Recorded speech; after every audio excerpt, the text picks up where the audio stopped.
तो गाइस हम आज अपना लेक्चर फर्स्ट स्टार्ट करने जा रहे हैं, गाउस का नियम एवं इसके अनुप्रयोग। ओके, तो अपना ये लेक्चर फर्स्ट है, इसमें अपन इसके बारे में एक ही चीज़ आराम से पढ़ेंगे इसमें। तो स्टार्ट करते हैं। सबसे पहले पढ़ेंगे इसके बारे में विद्युत फ्लक्स। अपने चैप्टर की स्टार्टिंग यहीं से होगी, विद्युत फ्लक्स के बारे में। विद्युत फ्लक्स इलेक्ट्रिक फ्लक्स होता है। इसमें क्या होता है कि पहले इसकी डेफिनेशन लिखा देता हूँ मैं आपको कि किसी पृष्ठ के, लिखा देता हूँ साथ साथ में, किसी पृष्ठ के क्षेत्रफल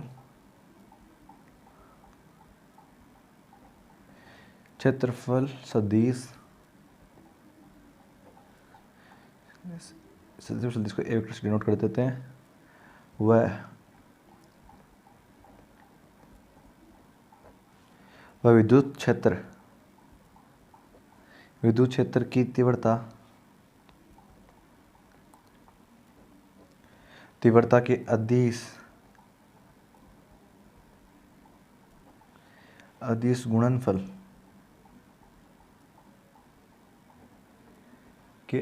गुणनफल को विद्युत फ्लक्स कहते हैं, को विद्युत फ्लक्स।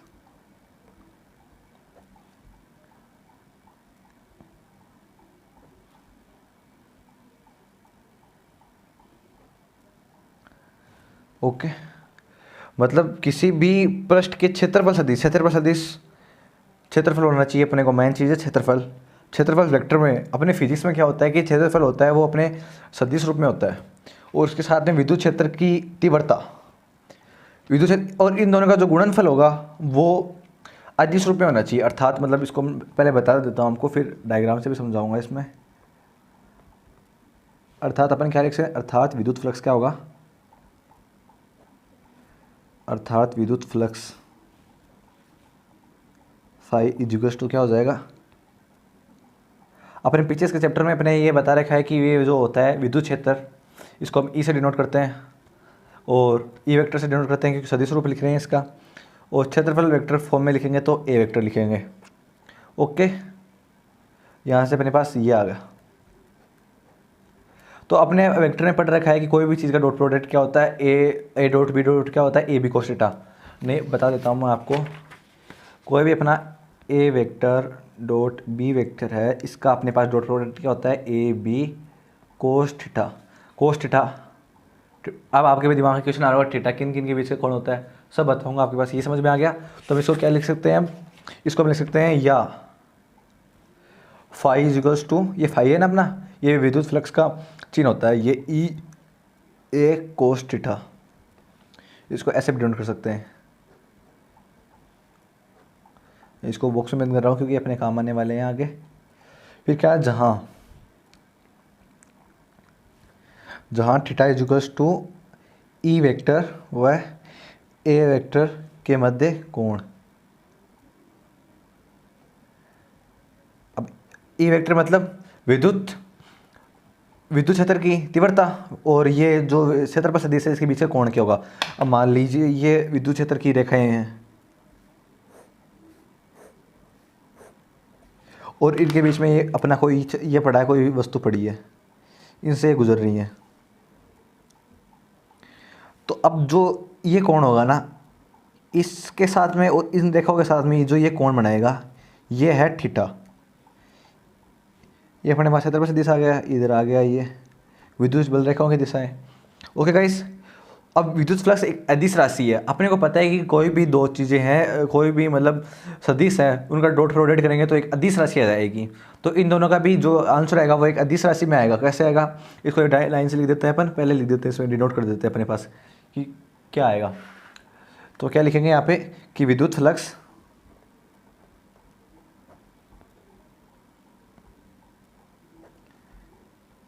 एक अदिश राशि है, अदिश राशि है। अब इसका मात्रक लिखेंगे। इसका मात्रक कैसे लिखेंगे, अपने को पता है, यहाँ पे आपको बता देता हूँ मैं शॉर्ट एंड स्वीट तरीके से। यहाँ पे जो विद्युत क्षेत्र का ये होता है, इसको पिछले चैप्टर में लेते हैं F divide by Q note. अपने को पता है एफ बल होता है और बल का जो मात्रक होता है वो होता है न्यूटन, और ये हो गया आवेश, और आवेश का जो मात्रक होगा वो होगा कूलाम। ये अपने पास ई का मात्रक आ गया, विद्युत क्षेत्र का मात्रक आ गया, और फिर क्या होता है क्षेत्रफल। क्षेत्रफल को पता है मीटर में, तो मीटर स्क्वायर, तो इसका मात्रक क्या हो जाएगा newton metre square divide by coulomb, ये इसका मात्रक हो गया। अब फिर हम इसकी विमा याद करते हैं। आपको गाइस विमा कभी भी रटनी नहीं है, कभी भी नहीं रटनी है। आप एक दिन रटोगे, 2-3 दिन बाद में फिर से भूल जाओगे। इसके लिए मैं आपको विमा भी समझा देता हूँ कि विमा मैं कैसे याद करता हूँ। विमा की कुछ मान होते, 11 विमाएँ होती हैं, वो अपने को याद करनी होती हैं 11th में अपने। अगर फिर भी आपको नहीं याद तो मैं बता देता हूँ। अपने को इसकी विमा याद करनी है। यहाँ से अपन क्या लिख सकते हैं इसको, ई का क्या मान लिख सकते हैं F divide by Q not multiply by A हो गया, क्षेत्रफल सदिश हो गया। फिर अब एफ की विमा क्या होती है, एफ यानी न्यूटन, एफ यानी फोर्स न्यूटन की विमा क्या हो जाएगी इसमें m1 L1 T-2। ओके, और क्षेत्रफल की विमा क्या हो जाएगी L2, और जो अपना क्यू नोट है आवेश की विमा क्या होती है A1 T1। और फिर हम इसको विमा निकालना सीख लेंगे। यहाँ से एफ़ की विमा नोट कर दो। यहाँ से जो ये एफ़ की अपने जो फोर्स की विमा निकाली है, बल्कि ये एफ T-2 और डिवाइड बाई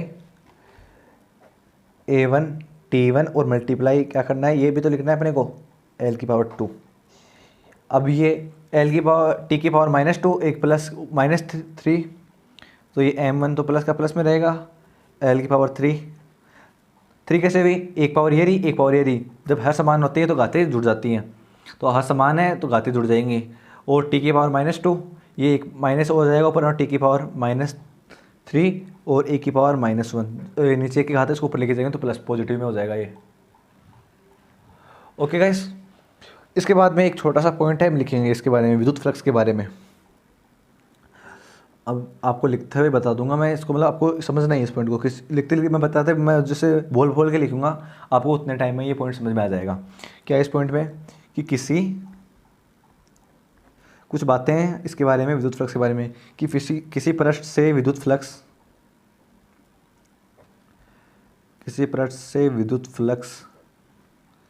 का मान उस पृष्ठ से गुजरने वाले विद्युत क्षेत्र की रेखाओं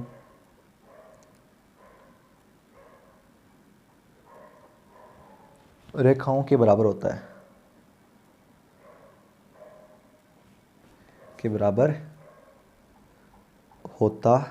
अभी समझाऊंगा इस आपको, पहले लिख लेते हैं। मैं यदि किसी पृष्ठ से अधिक रेखाएं, यदि किसी पृष्ठ से अधिक रेखाएं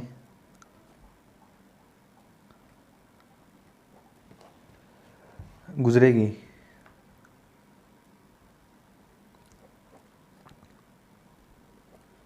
तो फ्लक्स का मान अधिक होगा।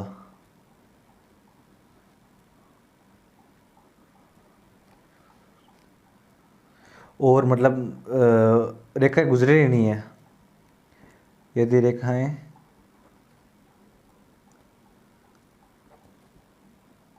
गुजर ही नहीं रही हैं, आप पूरा इसको लिख लेना, मैं शॉर्ट में बता रहा हूँ। गुजर कहाँ से गुजर रही हैं, क्या गुजर रही हैं पता होनी चाहिए। यदि रेखाएं गुजर ही नहीं रही हैं तो विद्युत फ्लक्स का मान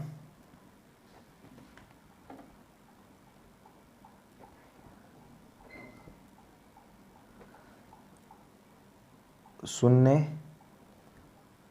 होगा। आपको इसको अब एक्सप्लेन कर देता हूँ मैं अच्छी तरीके से।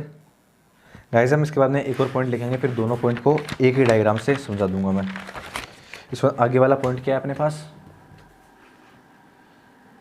अपना जो आगे वाला पॉइंट है इसमें तीर लगा के लिखते हैं अपन। यदि किसी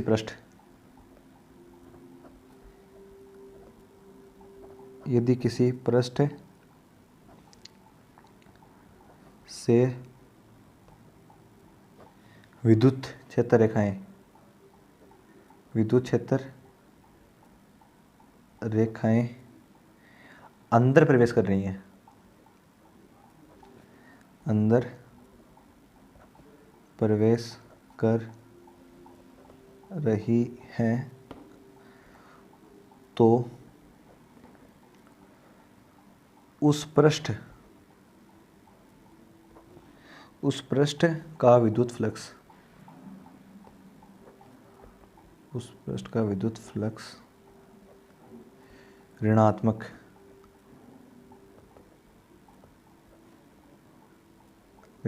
होगा और रेखाएं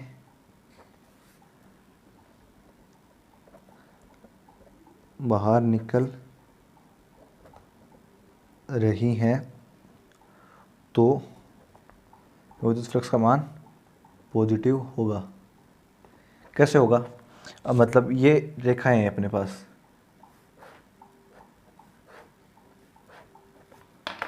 ये अपने पास कोई घनाभ है,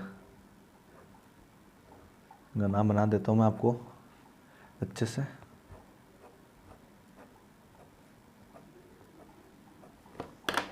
तो ये रेखाएं और गुजारते हैं इसमें से।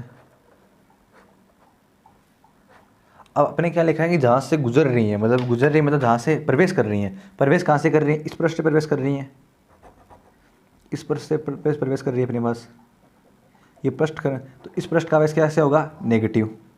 इसका भाई का मान आएगा नेगेटिव। और निकल कहाँ से रही है? निकल इस पृष्ठ से रही है अपने पास, तो इस पृष्ठ से निकलेंगे तो हमें पॉजिटिव।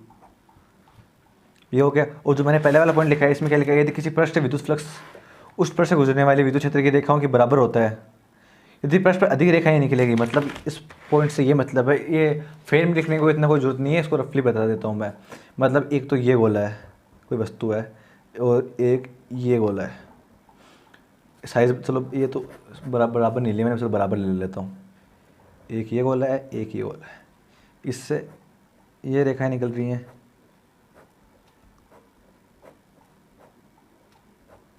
और इससे ये निकल रही हैं। तो ये एक नंबर है। तो अपने को उस पॉइंट पे मैंने ये लिखा है कि जहाँ से रेखाएं ज़्यादा गुजरेंगी वहाँ से विद्युत फ्लक्स का मान भी ज़्यादा होगा, और जहाँ से रेखाएं कम गुजरेंगी वहाँ पे विद्युत फ्लक्स का मान भी कम होगा। तो अपने देखने से पता चल रहा है रेखाएं इसमें से कम गुजर रही हैं, इसमें ज़्यादा गुजर रही हैं, तो इसका विद्युत फ्लक्स का मान ज़्यादा होगा। वही मैंने वो पहला पॉइंट लिखा है आपको, इस पॉइंट को भी मैंने एक्सप्लेन कर दिया। उसके बाद में गाइस हम क्या करेंगे, छोटे से कुछ न्यूमेरिकल टाइप में बिल्कुल हल्का फुल्का सा इक्वेशन ले लेते हैं, ताकि अपना क्या है कि थोड़ा ये जो विद्युत फ्लक्स वाला जो एक टॉपिक है थोड़ा सा क्लियर हो जाए अपना, क्योंकि चीज़ें क्लियर तो क्वेश्चन से होती हैं। ये अपने पास पहले विद्युत रेखाएं ले लेता हूँ मैं, ये रेखाएं अपने ले ली, और इसमें ये पृष्ठ पड़ा है, और ये यहाँ पे 60 डिग्री कोण बना रखा है। ये कोण है 60 डिग्री। ओके, यहाँ से मैंने आपको ए वेक्टर दे दिया कितना, मतलब क्षेत्रफल दे दिया 10 मीटर स्क्वायर, और ई वेक्टर दे दिया, विद्युत क्षेत्र दे लिया, ये दे लिया 20 न्यूटन प्रति कूलम। अपने को डिफाइन क्या करना है? विद्युत फ्लक्स डिफाइन करना है।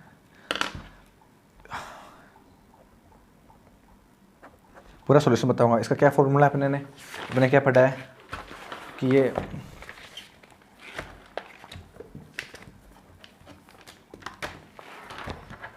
ई A cos theta, cos theta, theta क्या है? इन दोनों के बीच में कोण। अपने को थीटा कितना दे रखा है? 60 डिग्री दे रखा है, कोस 60 डिग्री दे रखा है अपने को। और ये ई का मान लिखना है, ए का मान लिखना है, इन दोनों को मल्टीप्लाई करके कोस 60 डिग्री से भी मल्टीप्लाई करना है। तो हम क्या लिखेंगे कि अपने को जो मान दे रखा है फाइव निकालना है, ये अपने दे रखे दिया मान, लिखेंगे ई ए कोस थीटा, ये मान यहाँ से 20 दे रखा है, मल्टीप्लाई 10 दे रखा है, और कोस 60 का मान अपने को पता ही कितना होता है। कोस 60 का मान होता है 1/2। कोस 60 का मान होता है ना, साइन 30 का होगा, वही कोस 60 का होगा। साइन 30 का क्या होता है? 1/2, और फिर कोस 60 का क्या हो जाएगा? 1/2। ये अपने मान ट्रिग्नोमेट्री में होते हैं, बता दिए मैंने आपको। ये हो गया अपने पास। तो ये मान कितना आ जाएगा? 200 100 गैस अपने को ना लास्ट में ये जो इनका मात्रक है ना, ये अपने को याद करके लिखना ही है।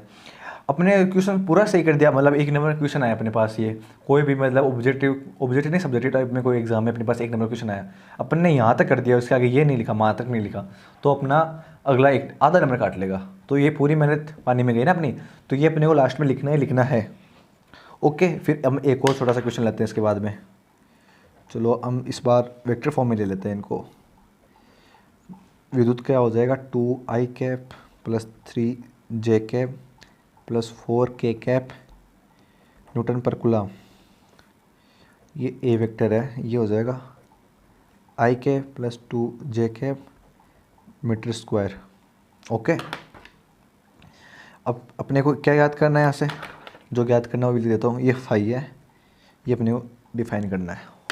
ओके गाइस, तो अब इसको कैसे डिफाइन करेंगे, सॉल्यूशन लिखते हैं हम इसका,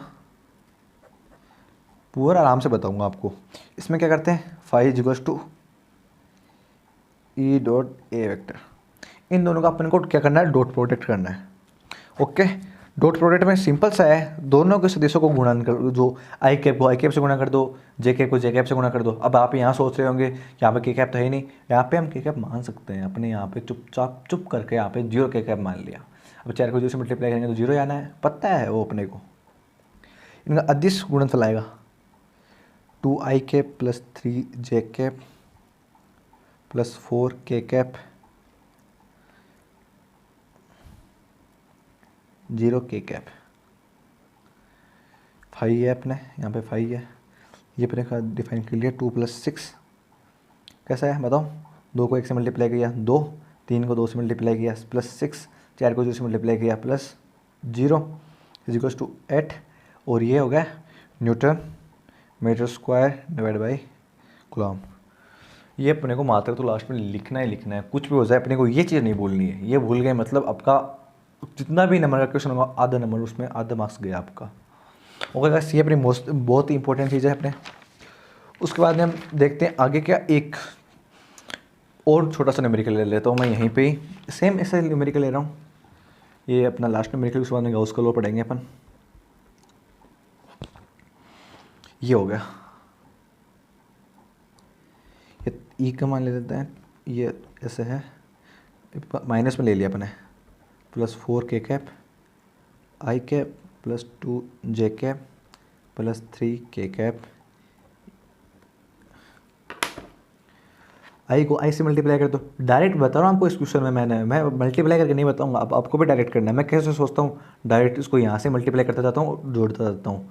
3 सेट मल्टीप्लाई करना है, 3 को 1 से मल्टीप्लाई किया 3, -2 + 2 मल्टीप्लाई किया 4, और 3 × 4, ये हो गया 12 है, ये हो गया 11। ये यहाँ पे -3 आएगा, सॉरी मैंने गलती से प्लस लिख दिया जल्दीबाजी में। ये 11 आएगा यहाँ पे, 11 मीटर स्क्वायर, मात्रक लिखना है अपने को। ओके गाइस, तो हम छोटा सा आज क्या करेंगे, हम थोड़ा सा क्या है गॉस का लॉ है ना, वो भी थोड़ा सा स्टार्ट कर लेंगे। इससे क्या होगा कि अपन नेक्स्ट वाले लेक्चर में अच्छे से उसको कवर अप कर सकें, उसके क्वेश्चन कर सकें डायरेक्ट, तो आपके थोड़ा दिमाग में बैठ जाए गॉस लॉ। ज़्यादा कुछ नहीं करेंगे, उसके जो 1-2 छोटा सा एग्जाम्पल है वो करेंगे और उसकी डेफिनेशन लिख लेंगे। आज के लिए डेफिनेशन लिखेंगे। तो अपना ये आज की हेडिंग है, चैप्टर का नाम ही गॉस लॉ है, गॉस के अनुप्रयोग है, तो मतलब इसकी डेफिनेशन तो अपने को पता होनी चाहिए। तो हम इसके लिख देते हैं पहले,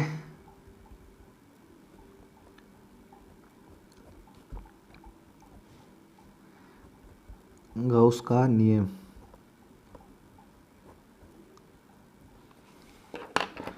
अब कोई भी नियम चालू होता है सबसे पहले क्या लिखेंगे, गॉस के नियम के अनुसार।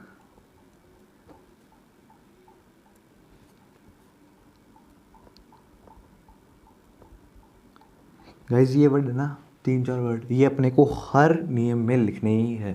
फिजिक्स में कोई भी नियम आ जाए अपने को स्टार्टिंग यहीं से करनी है, गॉस के नियम के अनुसार, किरचॉफ के नियम के अनुसार, फेराडे के नियम के अनुसार, जो भी है ना अपने का जो भी नियम है ना, कूलॉम के नियम के अनुसार, इतने जो भी नियम है ना, स्टार्टिंग तो अपने को यहाँ से करेंगे कि गॉस के नियम के अनुसार, नियम के अनुसार जो नियम है वो, और लास्ट में क्या लिखेंगे, इसे ही गॉस का नियम कहते हैं, इसे ही कूलॉम नियम कहते हैं। ये अपने बीच वाला मैटर तो हम लिख लेंगे, फिर ये ऊपर और नीचे वाला मैटर, इसमें क्या है सब्जेक्टिव टाइप पेपर में अपने बहुत प्रभाव पड़ता है इससे। तो मेरे को हिंदी कुछ अच्छे अच्छे वर्ड आ रहे हैं दिमाग में, वो और बड़े से डेफिनेशन लिखाऊंगा आपको कि मतलब गाउस के नियम के अनुसार किसी बंद काल्पनिक पृष्ठ, किसी बंद को मैं ब्लैक पेन से लिख रहा हूँ, बंद अपने लिए इंपॉर्टेंट है, यानी डेफिनेशन में बंद तो होना ही चाहिए। बंद काल्पनिक भी, चलो इस पे लिख देते हैं, बंद काल्पनिक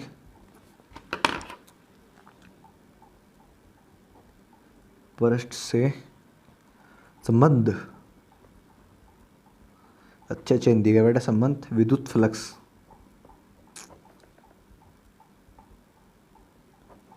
विद्युत फ्लक्स का मान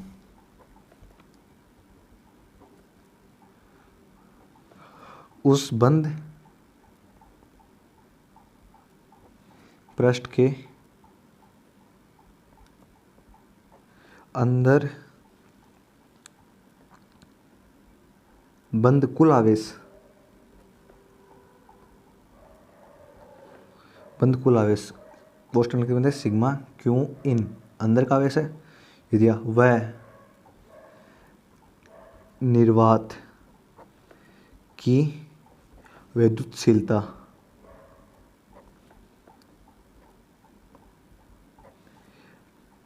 एफ साइन एन नोट के अनुपात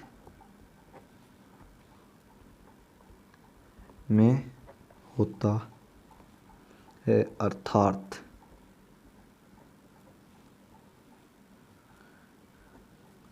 लास्ट में लिख देना, इसे गाउस का नियम कहते हैं। अर्थात अपन क्या लिख सकते हैं,